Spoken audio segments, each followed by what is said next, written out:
Hi, it's Mother's Day. Today's been really a very mellow, calm day. Mentally ill people were happy enough not to give any attention to their, schizophrenic outbursts. So I appreciate that. I'm also thinking about asking for a solution to the fact that I've not been able to get the Ruizes away from claiming me as their family since I tried to run away back to Mexico when I was 13 and then 14, and then I was suicidal at 15, 16, and even 13. So all along, I have been resisting that affiliation that they've made with me. For some, I don't know, bad luck, corruption, I don't know, the authorities don't validate me as a separate uh, human being apart from them claiming me as family. I really was waiting on the Department of Homeland Security to arrest them for claiming to be my family members for falsifying my birth record. But that has not happened. So all the time that I have lived in this country, from entering here when I was a 10-year-old and 11-year-old, I have been negated a different housing arrangement. When I've applied for help, I've called for help because they keep linking me with them as family, although I saying the truth that we're not. A paternity test could prove that. So I don't know how else to make me eligible for consideration for different housing arrangements in a world that where I guess some men are domineering around me. They I've never held a weapon. I don't have weapon rights because I let the authorities make me believe that since I was 13 years old. They were telling me, we're making you have mental disorders, therefore you have no weapon rights. Eh, mm, so that's why I'm also directing my attention to them. When I am feeling semi-homeless, I go find refuge at the sheriff's station, at the police station, at the Planned Parenthood clinic parking lot, because as I have told the lady at the hotline, this has been an ongoing issue for me to feel n- like I'm not housed properly with my son. Like every other woman has had a chance to like be a single mom, have her own place, or go work full time to get her apartment with her son or with her other kids, and that's how she got to have more children, because she had the comfort of her own home, her own kitchen, her own bathroom for her family. So all along, they keep making me like subjugate to my mother's house, to my mother's husband, to his brothers as family. So when there are like any interested males, they feel, I seems I've learned that the males feel like they've got to go through the males of that woman's family to get to the woman. So that is really messed up for women, because especially for me, because I got stuck with a family that aren't family. So I wished my sister's uncle, my mom's husband's brother, so I wished him dead in my heart and my mind. When he was very bad to me when I was an 11-year-old, he was trying to molest me. So I wished him dead because everybody is out of sight, out of mind to me.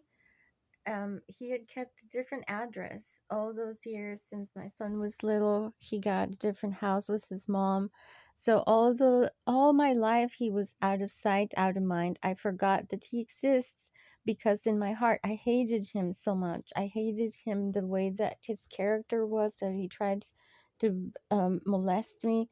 And so I just, did not ever consider him or think about him at all until, well, it's inevitable that I don't have control about my personal life because of the way that is how society wants to think of themselves, as honoring the men among men who claim familial ties to a woman. So that's where I can't find any more proper justice than to address publicly, the friends who are, following my dilemma here now from my own words. They had been following me with their minds from afar, like looking in, like, um, according to their senses, a sense that I don't have in common with them. I have, I'm lacking common sense. So, with my words now acknowledging my disability, they get to listen to a heartfelt, like how much was not, ever, a family here, for me nor my son, like a sweet place to call home, due to the, step parenting situation, um, along with, uh, yeah, my own personality, my own character is, the solitude in a room. Like I get my room, I get a room, and for the most part, my room space is not violated. Except when my room space was violated when my son's dad was in there, and we were gonna go to his house or whatever. Instead, they hit his head. Like my body hit his head, but there I was arguing in silence with I didn't know what demons that weren't letting me, be nourished enough to. I didn't have my sleep. So I was very angry about being sleep deprived, and so was the, r- false relation that those males were claiming about me to the other men across the border in Mexico, not only here, because once I was married, I started appearing in like pornographic material because, yeah, well, my son's dad has been into that. So that's where the relaying of messages was, misconstrued from my brain, from my character, my personality, through the way that men want to honor their own kind as males when talking about females or females, intimate affairs. So much love there is, in the world. We've had, as role models, families that appreciate women, that give women a crown.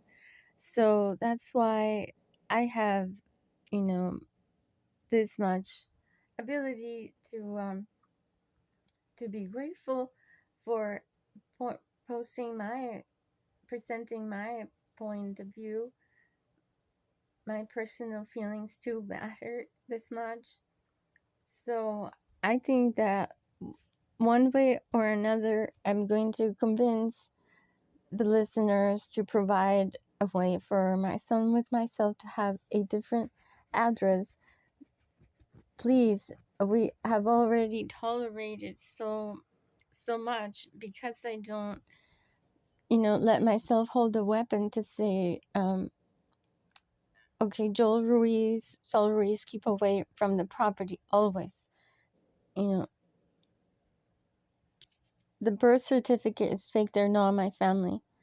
The only reasons they seem to have a name on this property themselves is the false family claim that they have onto my son as a USA born citizen, and then that was them that were trying to enforce that, oh, our fake daughter is married to the USA citizen too. So they are the ones that were forcing that documented supposed relation among themselves to you know have that much control, when my heart was never there in a way that other females that are actual family with their family. So please, since I crossed the border with my eyes shut, like half asleep, fainted. I did not speak. The guard nudged me and I just was unresponsive because I already had failed to enter walking at the other place, because I simply tell them the truth. And so they're like, well, you obviously cannot cross, ma'am. And I'm like, I know, my parents are, I don't know what, they're crazy. And so I will happily, return to Mexico. And then my parents were like, whoa, what happened? You didn't cross the border? I'm like, yeah. And they're like, okay, well, this time we're going to put you in a car and you're going to pass the border now, because now your mom's already going to have been there ahead of you with her daughter. So you're going to have to sit in the car while you're trying to get to your mother again, because that's how you feel about this world, that you've got to have your mom. So I was like, yeah. So I could not.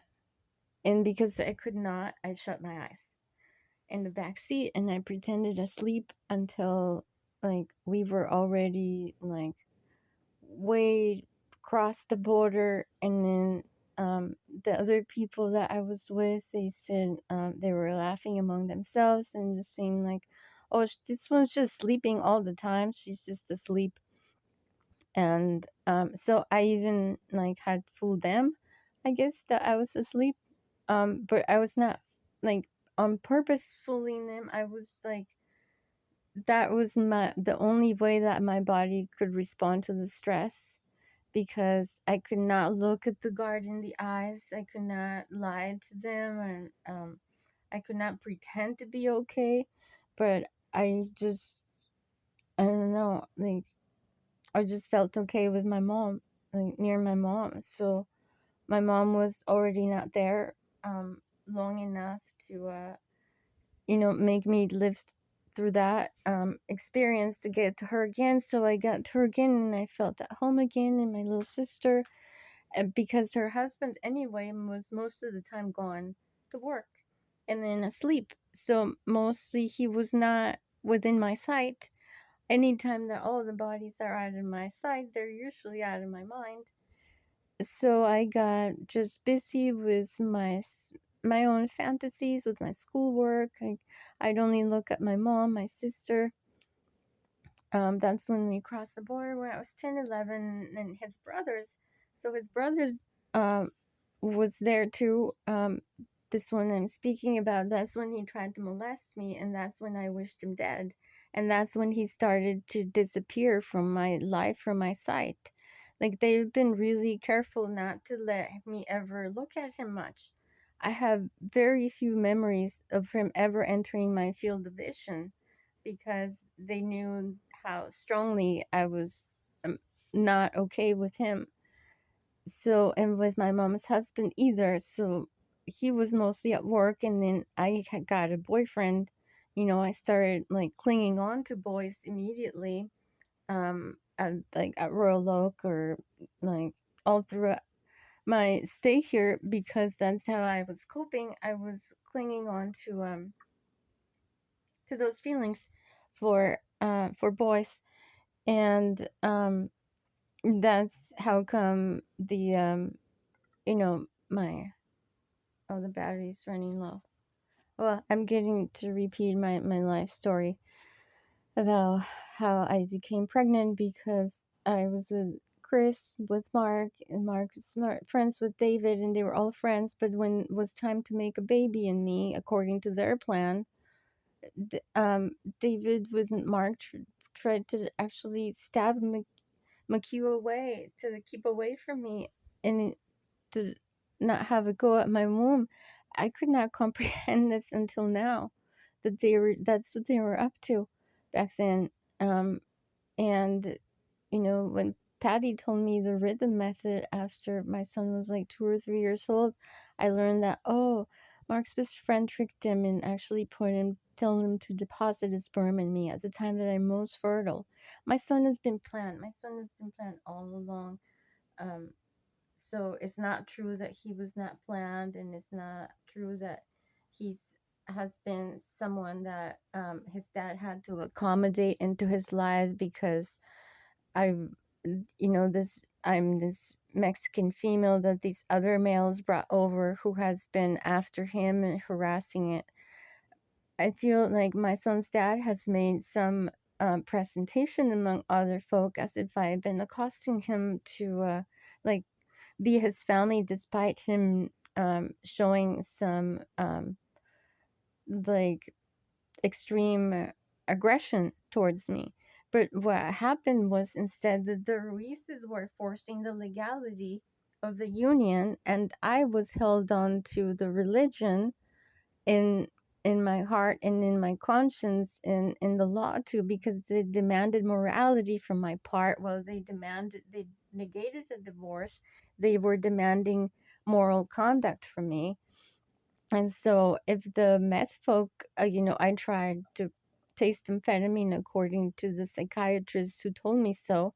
Well, the people were against that. And so that's when these, males went about misassociating me physically with the Ruiz family in a way that I could never accept, despite any medication involved, or despite any economic hardship. I want to have my own address, my own house, my own right to own my weapons, or to at least have the same heart condition, that men are in the same house with me, that will keep away other bodies away that we are not okay with being family with. So far, I've never been family with them, and they have been able to keep everybody else away except whoever raped me in February. I went to the hospital, to the urgent care, with rape symptoms, and until the sheriffs arrived there, I was not getting treatment. But when the sheriffs got there, I received treatment, and I also received ability to have a different name for my medical record. So I am extremely grateful, to them and for interfering on my behalf, for helping me get medicine that day, for helping me start a new medical record that really is comforting to me, because I don't have to bear that name anymore. I don't have to bear the Reese name or the Storm name. I can just simply use my own name to be treated for urgent care if necessary. Now, the urgent care should not have been necessary. If I would have been able to convince the world before that happened, that they're not my family, that they should not be the men that other men honor or respect, to get to me, to get a text message to me, or a phone call, or an actual in-person talk, so thank you for this opportunity to be this good today. I really appreciate the support, and please help me improve, help us improve. So I'm 43 years old, and I'm just very anti-violence, very tolerant, and very reliant on the goodness of others, to be good to them. So I hope that um the that somebody will respond positively with words. Continue being nice. Thank you. Please don't let me get unconscious raped again. Thank you.